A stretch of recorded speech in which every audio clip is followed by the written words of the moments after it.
Hi guys, welcome to fin lecture. Guys, क्या आप भी फाइनेंशियल प्लानिंग करते हैं? हम सिंपल से फाइनेंशियल प्लान को कितना कॉम्प्लिकेटेड कर देते हैं ना।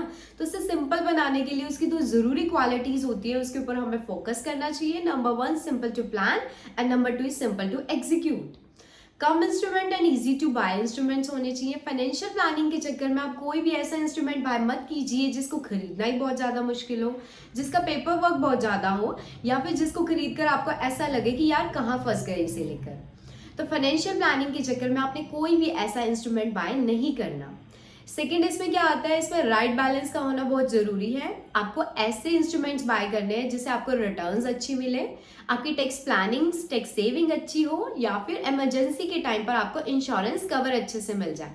तो आपने इस तरह से इन तीनों का राइट बैलेंस बनाकर चलना है। ऐसा ना हो कि आपने high risk high returns instrument में इन्वेस्ट कर दिया, मार्केट में वॉलेटिलिटी है और आपकी कैपिटल इरोड हो गई। तो इस तरह के इंस्ट्रूमेंट्स को आपने ध्यान से परचेज करना है।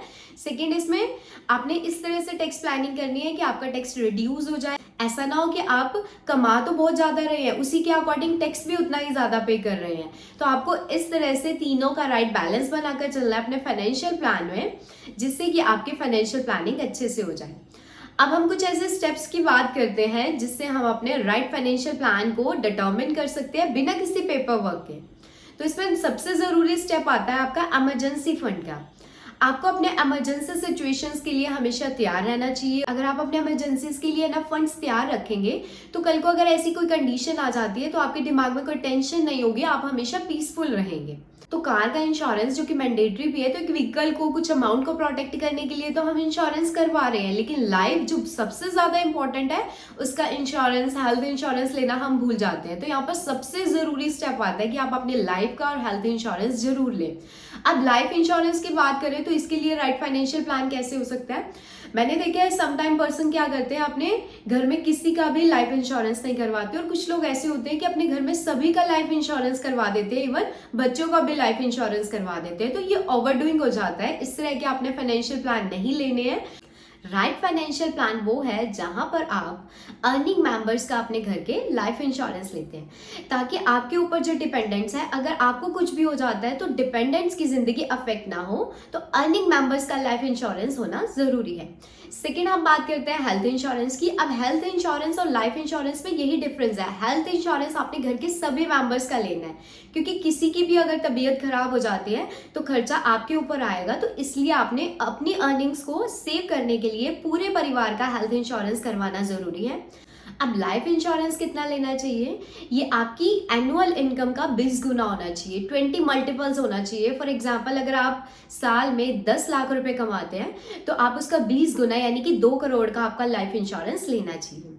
अगर आप 25-30 साल के हैं तो आपको 500 से 1000 के बीच में प्रीमियम पे करके 2 करोड़ का लाइफ इंश्योरेंस ले लेना चाहिए। जैसे जैसे आपकी एज बढ़ती जाएगी, अगर आप तब लेने जाएंगे तो उसके प्रीमियम का अमाउंट भी इंक्रीज होता जाएगा। तो लाइफ इंश्योरेंस आप जितना जल्दी लेंगे उतना ही आपके लिए अच्छा होगा, क्योंकि ये इंश्योरेंस आपका जिंदगी भर के लिए फिक्स हो जाता है। तो आप कभी भी 25 से 30 साल की उम्र में या जब से भी आप कमाना स्टार्ट करते हैं तो तब से आप अपना लाइफ इंश्योरेंस ले सकते हैं। तो लाइफ इंश्योरेंस को जल्दी से जल्दी लेना चाहिए। हेल्थ इंश्योरेंस, इसका प्रीमियम हर साल चेंज होता रहता है, इसका प्रीमियम फिक्स नहीं रहता। ये आपको कितना लेना चाहिए? अगर आपका 4-5 लोगों का परिवार है तो कम से कम आपको पर पर्सन 2 से 3 लाख का हेल्थ इंश्योरेंस लेना चाहिए। यानी कि अगर आपका 4 लोगों की फैमिली है तो आपको 10 लाख का इंश्योरेंस लेना चाहिए। तो अब जरा सोचिए, ये ज्यादा महंगा नहीं है। आपकी लाइफ इंश्योरेंस आ गई 1 करोड़ की 6-6.5 हजार रुपए, आपका 5 लाख का हेल्थ इंश्योरेंस आ गया 5-5.5 हजार रुपए। तो 11-12 हजार में आपकी 1 करोड़ की लाइफ इंश्योरेंस और 5 लाख का हेल्थ इंश्योरेंस साल का कवर हो रहा है। तो साल भर में आपका एक तरह से दोनों का अमाउंट मिला के 1000 रुपए पर मंथ आपका खर्चा आएगा। तो ये हो गई आपकी इंश्योरेंस प्लानिंग। अब सेकेंड स्टेप की बात करते हैं, that is retirement planning. Retirement planning का सबसे अच्छा इंस्ट्रूमेंट है नेशनल पेंशन स्कीम। ये गवर्नमेंट की ऐसी स्कीम है जिसमें आप हर साल कुछ ना कुछ अमाउंट कंट्रीब्यूट कर सकते हैं, और जब आप 60 इयर्स के हो जाएंगे तो उसमें से आप 60% अमाउंट को विड्रॉ कर सकते हैं और बाकी का आप एन्युटी प्लान ले सकते हैं। तो हर किसी को एनपीएस को सब्सक्राइब जरूर करना चाहिए, क्योंकि इसमें 2 बेनिफिट्स मेन रहते हैं। नंबर 1, रिटायरमेंट प्रोडक्ट्स जो दूसरे हैं उनके मुकाबले इसमें ज़्यादा रिटर्न्स रहती है, जिससे आपकी वेल्थ ज़्यादा जल्दी से इंक्रीज होगी। और सेकेंड, इसमें जो लॉक इन टाइम पीरियड रहता है वो भी रिज्ड रहता है। रिजिड मतलब आप रिटायरमेंट की जो एज है 60 ईयर्स की, उसके बाद ही उस अमाउंट को निकाल सकते हैं। फॉर एग्जाम्पल अगर हम एफडी करवाते हैं तो हमें कोई भी इमरजेंसी आ जाती है, फॉर एग्जाम्पल किसी की मैरिज आ गई या स्टूडेंट्स की, चिल्ड्रन की एजुकेशन के लिए हमें अमाउंट चाहिए, तो हम उस एफडी को विड्रॉ करवा लेते हैं। तो यहाँ पर एनपीएस में अमाउंट डालने से हमें लॉन्ग टर्म बेनिफिट्स मिलेंगे, हमारी वेल्थ इंक्रीज होगी, हम उसे रिटायरमेंट की एज के बाद ही विड्रॉ कर सकते हैं।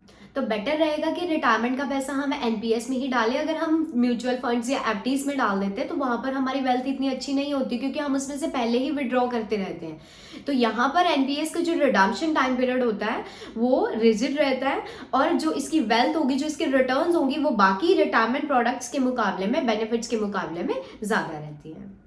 तो थर्ड स्टेप की हम बात करते हैं all tax regime and new tax regime की। इसमें भी आपने सुना होगा कि इंश्योरेंस को, म्यूचुअल फंड्स को ऑल टैक्स रिजीम में बहुत सारे एग्जाम्पशंस अवेलेबल थे जो अब न्यू टैक्स रिजीम्स में अवेलेबल नहीं है। तो यहाँ पे भी एनपीएस बेटर वर्क करता है, यानी कि अगर आपका टैक्स रिजीम कुछ भी, आप कितना भी टैक्स पे कर रहे हो, अगर आप एनपीएस में अमाउंट कंट्रीब्यूट करते हैं तो मैक्सिमम आप 50,000 तक की डिडक्शन क्लेम कर सकते हैं। तो ये एक तरह से एक अच्छा टैक्स प्लानिंग इंस्ट्रूमेंट भी है।